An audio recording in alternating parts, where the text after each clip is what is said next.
আমাদের জীবনে এমন কোন অনেক আমল আছে কিনা যে আমলগুলো আমরা আল্লাহর জন্য করেছি, আজকে সেই আমলকে উসিলা করে আমরা আল্লাহর কাছে দোয়া করি, আল্লাহ পাক রব্বুল আলামিন হয়তো সেই দোয়ার বরকতে আল্লাহ তাআলা আপনাকে আমাদেরকে হেফাজত করবেন।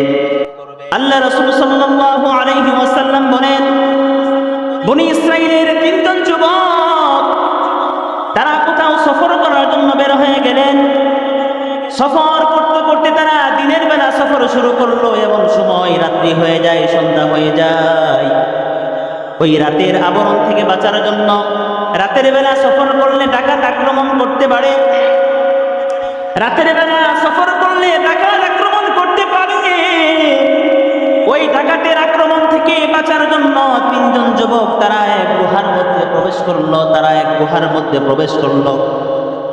গুহার মধ্যে প্রবেশ করার পর যখন গর্তের মধ্যে প্রবেশ করছে, প্রচন্ড ঝড়, প্রচন্ড বাতাসের কারণে ওই পাহাড় থেকে বিশাল বড় একটা পাথরের টুকরা সেই গুহার মুখের মধ্যে, সেই গুহার মুখটা বন্ধ হয়ে যায়। এক গুহার অন্ধকার, আবার পাথর আসার কারণে পাথরের অন্ধকার, এই যে কঠিন মুসিবত। গুহার মধ্যে তিনজন যুবক যখন আটক পড়ে গেল, তিনজন যুবক পেরেশান। এই গুহার মধ্য থেকে তারা কিভাবে বের হবে? তিনজন যুবক তারা পরামর্শ করতে লাগলো কি উপায়ে গুহা থেকে বের হওয়া যায়। তিনজন যুবক তারা চিন্তা করলো, এত বিশাল বড় পাহাড়, এত বিশাল বড় পাথর, আমাদের তিনজন যুবকের শক্তি দ্বারা এই পাথরটা এখান থেকে সরানো সম্ভব না। তিনজন যুবক তারা চিন্তা করলো কি করা যায়। তারা পরামর্শ করলো, আমাদের জীবনে কারো কোনো নেক আমল আছে কিনা, আমাদের জীবনে এমন কোন নেক আমল আছে কিনা যে আমলগুলো আমরা আল্লাহর জন্য করেছি, আজকে সেই আমলকে উসিলা করে আমরা আল্লাহর কাছে দোয়া করি, আল্লাহ পাক রব্বুল আলামিন হয়তো সেই দোয়ার বরকতে আল্লাহ তাআলা আপনাকে আমাদেরকে হেফাজত করবেন। ওই তিনজন যুবক পরামর্শ করল, একে একে তাদেরকে প্রশ্নবদ্ধ করা হলো। একজন বলল, আমার জীবনে এমন একটা নেক আমল আছে, সেই নেক আমলটা হলো আমার জীবনে আমার একজন চাচাতো বোন ছিল, আমি তাকে অনেক মহব্বত করতাম, অনেক ভালোবাসতাম, আমার জীবনের চাইতে তাকে মহব্বত করতাম, ভালোবাসতাম, আমি তাকে মহব্বত করতাম, ভালোবাসতাম। কিন্তু এমন একটা সময় চলে আসলো, এমন দুর্ভিক্ষের সময়, আমার ওই চাচাতো বোনের ঘরের মধ্যে কোনো খাবার ছিল না, ঘরের মধ্যে খাবার নাই, তার সন্তানদেরকে খাবার দিতে পারে না। এমন সময় ওই চাচাতো বোন তখন আমার কাছে আসলো, ভাই আমার ঘরের মধ্যে খাবার নাই, আমার সন্তানকে আমি খাবার দিতে পারি না, আমাকে তুমি 100 দিরহাম আওলাদ ঋণ হিসেবে দাও। ওই সময় তার চাচাতো ভাই তাকে অফার দিল, আমি তোমাকে 100 দিরহাম দেব, শর্ত আছে, তবে আমার সাথে রাতের বেলা তোমাকে রাত্রি যাপন করতে হবে। এই প্রস্তাব যখন দিয়ে দিল, ওই মহিলা চিন্তা করলো ঘরের মধ্যে খাবার নাই, সন্তানরা খেয়ে আসে। ওই মহিলা সেই প্রস্তাবের জন্য রাজি হয়ে যায়। তাফসীরের কিতাবের মধ্যে আসছে, বুখারী মুসলিম শরীফের হাদিসের মধ্যে আসছে, ওই যুবক এবং যুবতী যখন চাচাতো ভাই আর তার বোন যখন তারা রাত্রি যাপনের জন্য ঘরের মধ্যে অবস্থান করলো, তাফসীরের মধ্যে বিস্তারিত আলোচনা আসছে যে সময় ওই ভাই তার ওই বোনকে জিনা করার জন্য লিপ্ত হয়ে যাবে। কারণ ওই মহিলার তো একজন স্বামী আছেন, ওই মহিলা তো সে নিজে তার জীবনকে বিলিয়ে দেয় নাই, তার সন্তানের জন্য, তার স্বামীর জন্য ঘরের মধ্যে খাবার নাই, একমাত্র রিজিকের জন্য তার নিজের জীবনকে তার ভাইয়ের কাছে বিসর্জন দিচ্ছে। হাদিসের মধ্যে আসছে, দরিদ্রতা মানুষকে কুফরের দিকে নিয়ে যায়। আপনার ঘরে যখন খাবার না থাকবে, তখন আপনিও এমন কাজে বাধ্য হয়ে যাবেন। কথা বলেন ঠিক কিনা? আপনি স্বীকার করেন বা না করেন, হাদিসের মধ্যে আসছে দরিদ্রতা, অভাব অনটন মানুষকে কুফরের দিকে নিয়ে যায়, নাফরমানির দিকে নিয়ে যায়।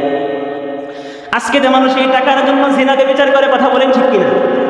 আজকে পতিতালয় কেন? এই টাকার জন্যই তারা এই ব্যবসা করে। এই জন্য ভাই আল্লাহর কাছে সবসময় দোয়া করা, আল্লাহ আপনি আমাকে এমন দরিদ্র বানিয়েন না যে এই দরিদ্রতার কারণে আমার ঈমানকে বিক্রি করতে হবে। কথা বলেন ঠিক কিনা? তাফসীরের কিতাবের মধ্যে আসছে, তারা যখন জিনার জন্য লিপ্ত হয়ে যাবে, এমন সময় ওই মহিলা তার ওই ভাইকে বলল, ভাই আজকে আমি টাকার জন্য তোমার কাছে বিক্রি হয়ে গেলাম, আমার তো একজন স্বামী আছে, আমাকে ব্যবহার করার জন্য তোমার কোনো এখানে অধিকার নাই। তবে একটা কথা মনে রাখো, আজকে যদি তুমি আমার সঙ্গে এই কাজ টাকার বিনিময়ে করতে চাও, আল্লাহ পাক রব্বুল আলামিন কিন্তু একজন দেখতেছেন। কথা বলেন ঠিক কিনা? রাতের বেলা যদিও আমার স্বামী জানবে না, রাতের বেলা যদিও সমাজের মানুষ জানবে না, রাতের বেলা যদি আমার সন্তান আমার সমাজের মানুষ জানবে না, কিন্তু আল্লাহ পাক রব্বুল আলামিন দেখতেছেন। কথা বলেন ঠিক কিনা? তাফসীরের কিতাবের মধ্যে আসছে কথা, যখন ওই মহিলা তার ভাইকে বলল, ওই যুবকের মধ্যে একটা ভয় কাজ করলো। মহিলা কি বলে, তার টাকার প্রয়োজন, সে টাকার বিনিময়ে কাজ করবে, কিন্তু সে আমাকে আল্লাহর ভয় দেখিয়ে দিল। হাদিসের মধ্যে আসছে, এই কথা বলার সঙ্গে সঙ্গে ওই যুবকের মধ্যে এমন একটা ভয় চলে আসলো, হা হা এটাই তো বাস্তবতা, আজকে আমি জিনা করব, কিন্তু আমার যদি এখন মৃত্যু হয়ে যায় তাহলে আল্লাহ পাক রব্বুল আলামিন তো আমাকে এই জিনার শাস্তি দিবেন। কথা বলেন ঠিক কিনা? তাফসীরের কিতাবের মধ্যে আসছে, এই কথা বলার সঙ্গে সঙ্গে ওই যুবক ওই মহিলাকে, তার চাচাতো বোনকে আর কোনো জিনাহ করলো না, তাকে ছেড়ে দিলেন আল্লাহর ভয়ে। কার ভয়ে ভাই? আল্লাহর ভয়ে তার চাচাতো বোনকে ছেড়ে দিলেন এবং বললেন, ভাই এই যে 100 দিরহাম আমি তোমাকে এমনিতেই দিয়ে দিলাম, এর জন্য তোমার দেহ আমাকে আর ফিরিয়ে দিতে হবে না। যুবক তখন সেই গুহার মধ্যে থেকে এই দোয়াটা করলো, গো আল্লাহ, এই যে জিনার সুযোগ ছিল, জিনার সুযোগ ছিল একমাত্র আপনাকে ভয় করে, সেই জিনাহ থেকে আমি বিরত রেখেছি। কথা বলেন ঠিক কিনা? আপনাকে ভয় করে জিনা থেকে বিরত রেখেছিলাম। আল্লাহ এই কাজ যদি শুধুমাত্র একমাত্র আপনার ভয় করে থাকি, তাহলে আজকে আমরা যে বিপদের মধ্যে পড়েছি, আল্লাহ আজকে সেই বিপদ থেকে আপনি আমাদেরকে উদ্ধার করেন। তাফসীরের কিতাবের মধ্যে আসছে, আল্লাহ পাক রব্বুল আলামিন এই যুবকের দোয়ার কারণে সেই গুহার মধ্য থেকে বিশাল বড় পাথরটা সামান্য পরিমাণ সরিয়ে দিলেন। জোরে বলুন সুবহানাল্লাহ। কিন্তু যেই পরিমাণ গুহা থেকে পাথরটা সরিয়ে গেছে, ওই পরিমাণ জায়গা দিয়ে 3 জন যুবকের বের হওয়া সম্ভব না। সামান্য সূর্যের কিরণ এই গুহার মধ্যে প্রবেশ করবে এমন পরিমাণ ফাঁকা। এবার 2 নম্বর যুবক, সে আল্লাহর কাছে দোয়া করল, আল্লাহ আমার জীবনে এমন একটা নেক আমল করেছিলাম, সেই নেক আমলটা হলো আমি আমার আব্বা আম্মাকে খুবই মহব্বত করতাম, খুবই ভালোবাসতাম। কেমন মহব্বত, কেমন ভালোবাসা! আমার সন্তানকে না খাওয়াই আমার আব্বা আম্মাকে আগে আমি খাওয়াইতাম। শুধু তাই নয়, আমি বকরি পালন করতাম, আমি বকরি চড়াইতাম মাঠের মধ্যে, আমি প্রতিদিন আমার বকরির দুধগুলো দহন করে আগে আমার আব্বা আম্মাকে পান করাইতাম, এরপরে আমার সন্তানকে খাওয়াইতাম। একদিন আমি বকরি নিয়ে মাঠের মধ্যে বেরিয়ে গেলাম, জঙ্গলের মধ্যে বকরিকে ঘাস খাওয়ার জন্য বের হয়ে গেলাম। আমি বকরি নিয়ে বাড়িতে ফিরতে ফিরতে রাত হয়ে যায়, সন্ধ্যা হয়ে যায়। সেদিন আমার আব্বা আম্মা রাতের বেলা ঘুমিয়ে পড়ে, আমার আব্বা আম্মা ঘুমিয়ে যাওয়ার পর আমি বাড়িতে এসে দেখি আমার সন্তানরা ক্ষুধার জন্য কান্নাকাটি করতেছে। আমার স্ত্রীও ক্ষুধা, সন্তান কান্নাকাটি করে। আমি বাড়িতে আসার পর আমার বকরি থেকে দুধগুলো দহন করলাম। এই দুধগুলো এখন আমার আব্বা আম্মা ঘুমিয়ে আছে, আব্বা আম্মাকে আমি কিভাবে ডাক দিব? কারণ ঘুমের মধ্যে মানুষের ঘুম নষ্ট করা ঠিক না, ঘুম একটা মৃত্যুর সমতুল্য।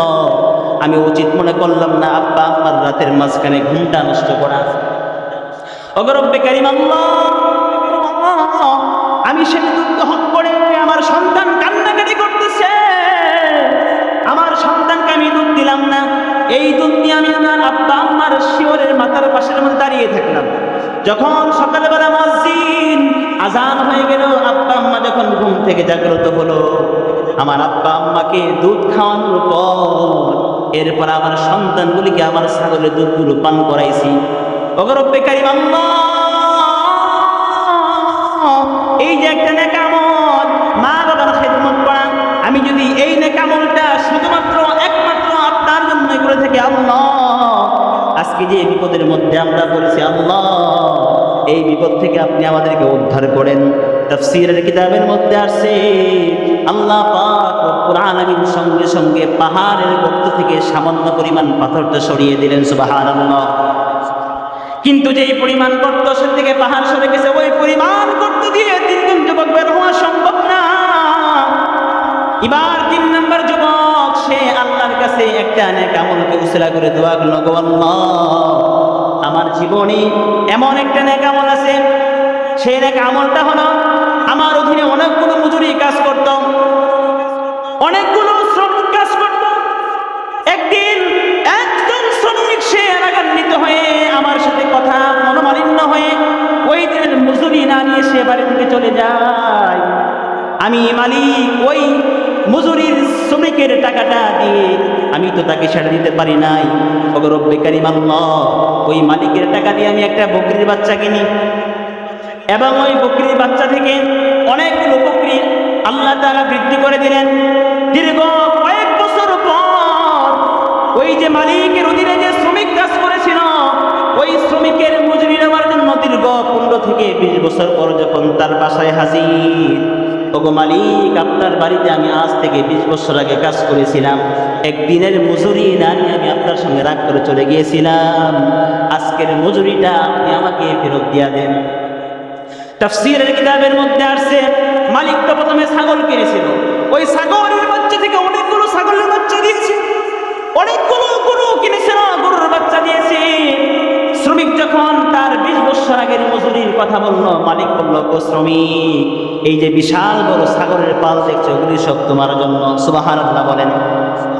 শ্রমিক বলে, মালিক আপনি কি আমার সঙ্গে মজা করতেছেন? আমি আপনার কাছে একদিনের পাওনা পাই, আপনার কাছে আমি একদিনের মজুরি পাই, আর আপনি আমাকে বিশাল বড় ছাগলের পাল দেখিয়ে দিচ্ছেন। এবার মালিক বলল, গো শ্রমিক আমি তোমার সঙ্গে কোনো মজা করতেছি না, তুমি যে 20 বছর আগে আমার বাড়ি থেকে রাগ করে চলে গিয়েছিলে, আমি তোমার একদিনের টাকা দিয়ে একটা বকরির বাচ্চা কিনি, এই বকরির বাচ্চা থেকে আরো অনেকগুলি বকরির বাচ্চা, আজকে তোমার একদিনের 500 টাকা দিয়ে আল্লাহ পাক রব্বুল আলামিন তোমাকে একটা ছাগলের পাল দিয়েছেন। জোরে বলি সুবহানাল্লাহ। এই যে বিশাল বড় পাল তুমি নিয়ে যাও। এবার শ্রমিক খুশি মনে সেই ছাগলের পালটা বাড়ি নিয়ে চলে যায়। এবার যখন যুবক বলল, গো আল্লাহ, মালিক যখন বলল, গো আল্লাহ, ওই যে 3 নাম্বার যুবক বলল, গো মালিক আমি যদি এই শ্রমিকের কাজটা একমাত্র শুধুমাত্র আপনার জন্যই করে থাকি, আজকে আমরা যে বিপদের সম্মুখীন হয়েছি, এই বিপদ থেকে আপনি আমাদেরকে উদ্ধার করেন। তাফসীরের কিতাবের মধ্যে আসছে আল্লাহ পাক রব্বুল আলামিন সঙ্গে সঙ্গে ওই পাহাড়ের গুহা থেকে বড় পাথরটা সম্পূর্ণ সরিয়ে দিলেন। জোরে বলুন সুবহানাল্লাহ।